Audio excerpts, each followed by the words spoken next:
commencé à l'âge de 6 ans. Puis dans le temps, on faisait la cour préparatoire.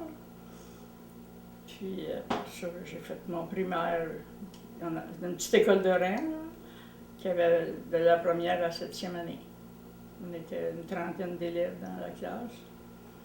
Est-ce que vous vous rappelez du nom de cette école-là? L'école du rang 8. De la même. C'était pas difficile à retenir, je demeurais au rang 8. Alors, j'ai complété la 9e année. C'est comme le secondaire 4 là, maintenant.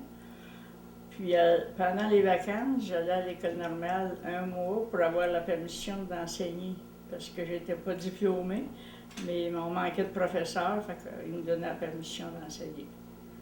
Les salaires étaient très faibles. Je pense que je gagnais 40 pièces par mois. Bien, je sais quand l'année que j'ai commencé l'école, on avait des bancs, le siège je levais, là. Puis pour me joindre tout, une petite fille, elle l'avait levé, puis j'ai été pour m'asseoir.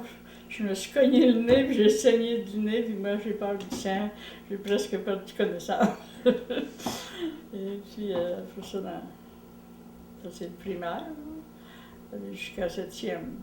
C'est pas passé tellement de choses, là. En 8e année, j'ai été pensionnaire au couvent de la Reine. J'ai demeuré avec ma grand-mère. Puis en 9e année, mais j'étais la seule dans la classe. C'était 9e année, fait qu'on m'a envoyé au couvent à la salle. La salle, c'était un pensionnat. J'ai été pensionnaire cette année-là. Puis à la fin de l'année, j'ai eu mon certificat de 9e. Puis j'ai eu des très bonnes notes. Les mathématiques, j'avais eu 100%. Mais l'ensemble, ça a donné 89,1%. Mon certificat de 9e. Donc, puis vous étiez une première de classe aussi durant vos années d'école? Rendu au couvent, non, parce que moi, j'ai toujours été à l'école de Reims. On n'en prenait pas autant que des groupes. Mais au pensionnat, j'ai eu de la misère toute l'année. Puis, c'est moi qui ai eu la seule qui a eu 100% des mathématiques. J'étais moins bonne en géométrie, fait que c'est pour ça que ça a baissé le total un peu, là. Oh, à l'école, on avait des récréations, puis là, on jouait à l'extérieur, on jouait au baseball l'été. Puis l'hiver, on allait glisser, l'école était près d'un coteau. À nos récréations, on allait glisser en train de sauvage. Est-ce que vous aviez beaucoup d'amis? On était quatre amis. Je les ai toutes perdues parce qu'on en allait rester partout dans le Québec. Une est allée rester en Ontario, Iroquois Falls. Je l'ai revue une fois. Les autres, je ne l'ai pas vu. Une qui demeure à Rouen, je l'ai vue une fois aussi. Les autres, je ne me souviens pas.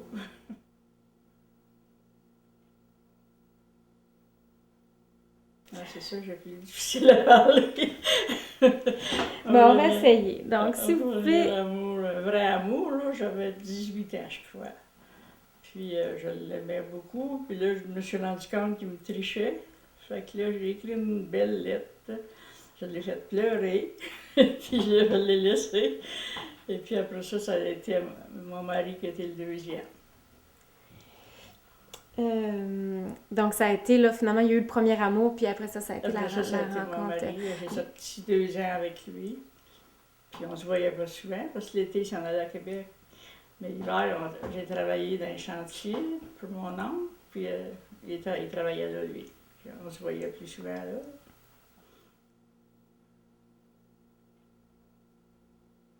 Mon premier emploi, j'avais 16 ans quand j'ai commencé à enseigner dans une petite école de Rennes. J'avais 6 élèves, puis j'avais 5 classes. Première, deuxième, troisième, quatrième, cinquième. Mais il y avait 8 élèves. Et puis après ça, j'ai enseigné dans d'autres écoles de Rennes, là, qui avaient les classes les plus grosses. Là, puis j'ai fait 3 ans. Puis la 4e année, bien, j'ai été travailler dans un chantier. Quand je suis revenue au printemps, le président de la commission scolaire est venu me chercher pour remplacer un professeur qui avait été à l'hôpital. Puis j'ai fini la classe. C'était mes frères, mes sœurs. Il y avait une classe de 32 élèves. Et puis là, je voulais pas. Ma sœur, qui me suit, là, elle est venue m'aider. Elle prenait les petits de première, deuxième. Moi, j'avais le reste jusqu'à septième année. Ah, il n'y avait pas grand emploi, une petite paroisse comme j'étais, moi, là. Fait que c'était la seule place que je pouvais travailler. Puis j'avais ma neuvième, mais j'étais capable d'enseigner aux petits, là, de première à septième. Même, j'en ai eu un certificat de septième année, puis il a réussi. C'est moi qui l'ai préparé, là. Il a réussi son certificat. Puis comment c'était le milieu de travail à ce moment-là, comme enseignante? Parce qu'on sait qu'aujourd'hui, c'est très Les stressant. enfants étaient dociles dans ce temps-là. C'était mieux élevé que les enfants maintenant, là. J'avais pas de misère avec les enfants. Non, j'étais pas trop sévère, mais j'étais plutôt amie avec les enfants. J'avais pas de misère. J'enseignais à 5 000 de chez nous, puis je demeurais avec ma petite sœur, puis on s'ennuyait tellement. Là. Puis le mercredi soir, on partait à pied. On se rendait chez nous à pied. On faisait 5 000. On passait un bois. Là, ils nous ont dit qu'il y avait des loups dans ce bois-là.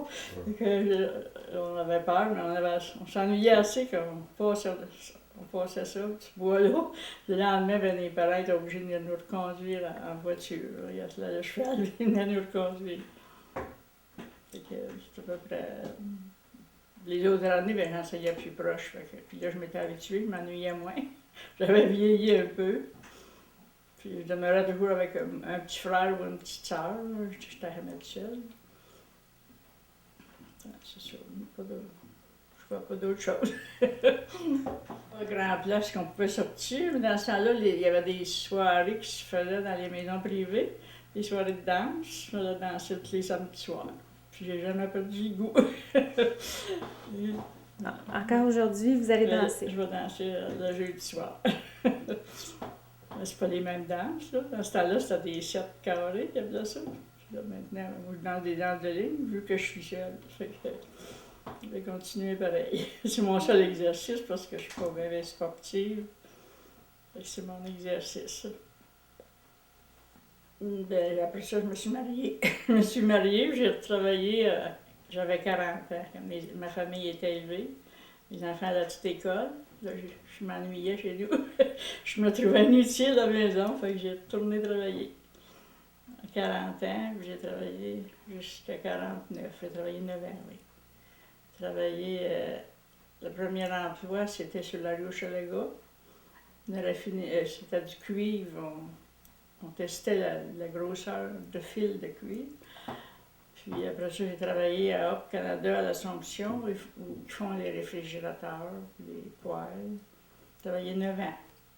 2 ans dans le bureau, puis 6 ans dans l'usine.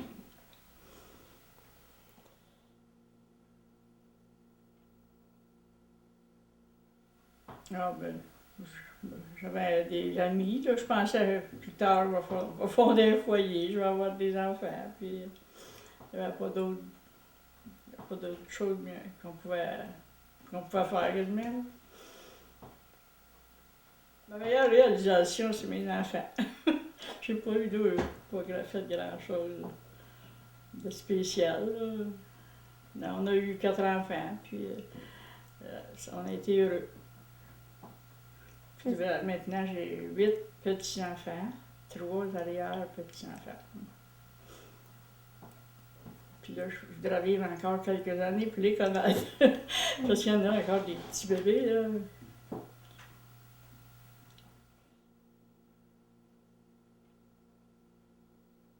Ah, je l'ai rencontré quand je travaillais au chantier. Là. Et puis, mon ancien chum, il travaillait dans un camp voisin, puis il venait faire un tour. Mais là, j'avais commencé à sortir avec mon mari. Puis là, il a dit, tu peux rester chez vous. Là, nous autres, on regarde nos blondes. Il avait dit ça retourner à son camp. Là, je l'ai rencontré dans le bois, là, en travaillant au chantier. Puis où on travaillait, ben, c'était des gros chantiers, il y avait 200 hommes. Puis nous autres, on servait les tables, les repas. Puis après ça, on lavait la vaisselle. On remettait les tables. C'était ça qui était notre ouvrage. J'ai bien aimé ça. Puis lui, vous avez approché? à ce moment-là? Comment ça a Oui, été? bien c'est ça. Il venait veiller le soir. On n'avait pas d'autres loisirs que ça. C'est qu'il venait tous les soirs. C'est là que je le voyais parce que l'été, je ne le voyais pas. Je s'en allais à Québec, fait que je ne le revoyais pas. Un printemps, là, il s'en retournait à Québec. Puis là, j'avais été avec ma mère, on était allés à Québec, puis il était me présenter à ses parents. Puis on était allés à Sainte-Anne-de-Beaupré en même temps, notre voyage. Puis on s'était rendu à Sainte-Justine, dans le comté de Dorchester. Et ses parents demeuraient là. Fait que, il était venu me présenter à eux. Là. Puis c'est ma première sortie avec lui. Parce que quand je travaillais, on ne sortait pas. On était toujours dans le bois. L'été, on s'écrivait. On n'avait pas d'autres moyens, on n'avait pas de téléphone. Fait qu'on s'écrivait. Il n'aimait pas tellement ça, là, mais moi, j'aimais ça. J'ai toujours aimé ça écrire. Je trouvais qu'il était respectueux pour sa mère, puis pour ses sœurs. Fait que j'ai dit, ça devrait faire un bon mari. Fait que je ne l'ai pas regretté, parce que c'est vrai, c'était un bon mari, puis un bon père de famille. Il était sévère, mais il était juste, puis il faisait respecter, puis les enfants ne m'auraient pas parlé mal, parce qu'ils n'auraient pas laissé faire. Oh, ben, c'était un grand travaillant, puis quand il y avait des vacances, ben, il allait à la chasse, puis à l'automne, puis il allait à la pêche le printemps. Puis il s'était acheté une petite roulotte qu'il a emmenée dans le bois, dans le Témiscamingue. On demeurait à Montréal, là, à Charlemagne. Il a emmené sa petite roulotte dans le Témiscamingue, je ne me souviens pas comment il appelait ça. Il allait à la chasse à cette place-là, puis il allait à la pêche. Il a tué beaucoup de chevreuils, puis 3 orignaux, je crois. Et puis, il était bon pêcheur aussi. Il avait pas des belles truites. Que vous cuisiniez? Ben, j'aimais pas ça. C'est lui qui avait la cuire. La viande sauvage, ben, j'aimais pas ça non plus. Mais je la mangeais. C'était du steak, fait que c'était bon pour la santé. Là, on est arrivé à Montréal la première année qu'on s'est mariés. Là, puis il est rentré à une raffinerie de sucre dans le bout de la Chine. Là. Il a travaillé là un été. Après ça, il est rentré à Canadian Copper, une raffinerie montréalaise qui raffine le cuivre, l'or, l'argent. Il est resté 35 ans. Puis, il a pris sa retraite à 65. Il n'avait pas le droit de la prendre avant. Puis il a vécu jusqu'à 70 ans. Puis ses loisirs, c'est avec la chasse et la pêche. Lui, il n'aimait pas voyager. Fait que c'est ça il est mort ça a commencé à la pêche. Et puis quand il est arrivé chez nous, il est rentré à l'hôpital tout de suite, puis il a fait un mois. Il s'était fait opérer pour le foie.